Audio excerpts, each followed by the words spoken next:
여러분, 기업 10곳 중 8곳 이상이 사이버 공격을 막지 못하고 있다면 믿으시겠어요?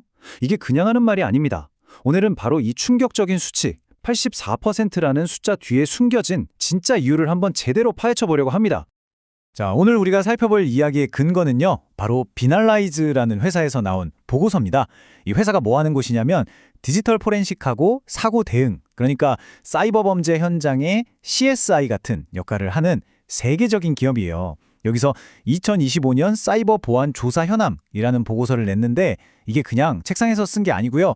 미국에서 직원 500명 넘는 큰 기업들의 보안 총책임자, CISO라고 하죠. 이 CISO 200명의 목소리를 직접 담은 아주 생생한 현장 보고서라고 할 수 있습니다. 이 보고서가 던지는 질문이 정말 핵심을 찌릅니다. 어차피 사이버 공격은 언젠가 반드시 터질 텐데 우리는 왜 이렇게 당하기만 하고 대응은 이렇게나 못하는 걸까? 바로 이 질문, 이게 오늘 이야기의 가장 중요한 핵심입니다. 우리 같이 한번 답을 찾아보시죠. 자, 그럼 첫 번째 이야기부터 시작해볼까요? 피할 수 없는 위협. 제목부터 심상치 않죠? 이게 무슨 뜻이냐면요. 이제 사이버 보안을 바라보는 우리의 생각, 그 판 자체를 완전히 바꿔야 할 때가 왔다는 겁니다. 보고서에 이런 구절이 나와요. 어떤 조직이든 결국엔 성공적인 사이버 공격을 당해 고통받게 될 것이다. 와, 정말 단호하지 않나요? 이건 뭐 막을 수 있냐 없냐 이런 차원의 이야기가 아니라는 거죠. 공격은 그냥 온다는 겁니다. 무조건. 그리고 바로 이 숫자 84%가 그 증거입니다. 이게 얼마나 충격적인 거냐면요.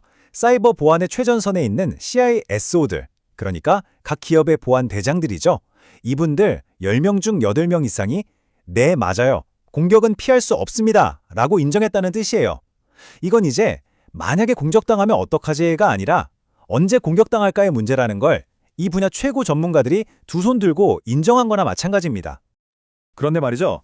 공격은 어차피 온다고 인정하는 게 끝이 아니에요. 오히려 여기서부터 진짜 심각한 문제가 시작됩니다. 보세요. 공격을 당한 기업의 65%가 거기서 아무것도 배우질 못해요.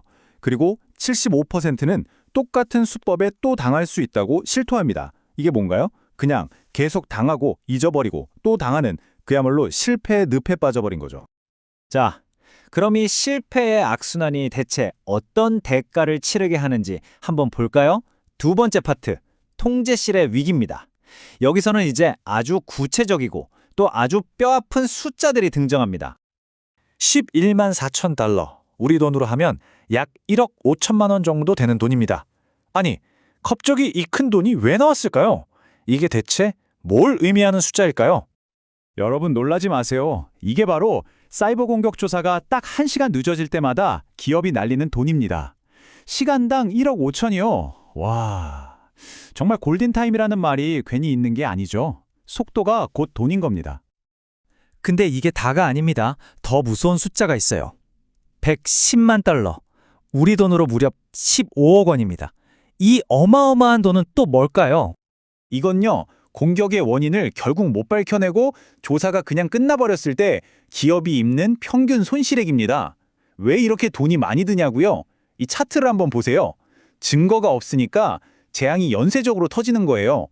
68%는 정부의 엉터리로 보고하게 되고 74%는 보험사에 보험금을 달라고 제대로 말도 못하고 심지어 56% 절반 이상은 아예 보험금 지급을 거절당합니다.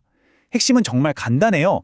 보안에서는요, 명확하게 밝혀내는 게 바로 돈입니다. 아니, 그럼 도대체 왜 이렇게 조사가 자꾸 실패하는 걸까요? 왜 범인을 못 잡는 걸까요? 세 번째 이야기, 유령 추적. 조사의 간극에서 그 근본적인 이유를 한번 들여다보겠습니다. 지금 보안팀들은요, 말 그대로 한 손이 묶인 채로 싸우고 있는 거나 마찬가지입니다. 가장 큰 원인은 바로 가시성입니다. 가시성이 뭐냐면 우리 회사 시스템 구석구석을 얼마나 잘 볼 수 있느냐는 거예요. 근데 이게 얼마나 심각하냐면요, 보안 책임자들이 직접 고백을 해요. 우리 회사 IT 환경의 43%는 뭐가 어떻게 돌아가는지 잘 보이지도 않고 파악도 안 됩니다. 라고요. 거의 절반이 깜깜한 블랙홀이라는 얘기죠. 자기 집인데도 방이 몇 개인지 모르는 거랑 똑같아요. 그럼 이 블랙홀들은 다 어디에 숨어 있을까요? 멀리 있지도 않아요. 우리랑 같이 일하는 협력사 시스템, 직원들이 쓰는 개인 노트북이나 스마트폰, 심지어 이건 안전하겠지 믿었던 회사 컴퓨터나 클라우드 서버 같은 곳곳에 이런 구멍이 숨어 있는 겁니다. 공격자들은 바로 이런 보이지 않는 틈새로 쏙 들어와서 흔적을 지우고 계속해서 공격을 하는 거죠. 자, 그래서 이런 깜깜이 상황이 어떤 결과로 이어지느냐 보세요. 무려 75%, 그러니까 기업 4곳 중 3곳이 결국 범인, 즉 공격의 근본 원인을 찾지도 못한 채 에이 모르겠다 하고 조사를 덮어버린다는 겁니다. 이건 그냥 범인이 누군지도 모르고 사건을 종결시키는 거랑 똑같은 일이 매일같이 벌어지고 있다는 뜻입니다. 근데 문제가 장비나 시스템에만 있는 게 아닙니다. 어쩌면 더 근본적인 문제가 남았어요. 네 번째 이야기, 기술 부족 위기는 바로 사람에 대한 이야기입니다. 그리고 이게 어쩌면 가장 심각한 문제일지도 모릅니다. 여기 정말 아이러니한 상황이 하나 있어요. 데이터를 보면 기업마다 평균 18명 정도의 전문 조사 인력이 있대요. 18명이면 꽤 많은 거 아니야? 싶으시죠? 근데 정작 그 리더들 90%는 사람이 부족해서 조사가 힘들었다고 말합니다. 이게 무슨 뜻이겠어요? 사람은 있는데 쏟아지는 공격을 막아내기엔 턱없이 부족하다는 거죠. 한마디로 수요를 공급이 전혀 못 따라가는 겁니다. 그리고 이 숫자 71%, 이건 단순히 사람이 모자라다는 걸 넘어서 지금 남아있는 전문가들이 얼마나 극한의 상황에 몰려있는지를 보여주는 숫자입니다. 무슨 말이냐면요. 보안 리더 10명 중 7명 이상이 우리 팀의 핵심 인력들이 지금 과로로 쓰러지기 직전입니다. 번아웃 될 것 같아서 너무 걱정됩니다. 라고 말하고 있다는 거예요. 이건 그냥 인력난이 아니에요. 남아있는 사람마저 다 갈아 넣어서 결국엔 시스템 전체가 멈춰버릴 수 있는 그런 번아웃 위기인 겁니다. 자, 그럼 어떻게 해야 할까요? 이 답이 없는 것 같은 상황을 어떻게 풀어가야 할까요? 다행히 보고서는 마지막 파트에서 해법을 제시합니다. 바로 수비에서 공격으로 생각의 전환을 요구하는 거죠. 핵심은 간단합니다. 생각을 완전히 뒤집는 거예요. 보고서가 제안하는 새로운 전략은 이렇습니다. 첫째, 공격은 당연히 온다는 걸 그냥 받아들이세요.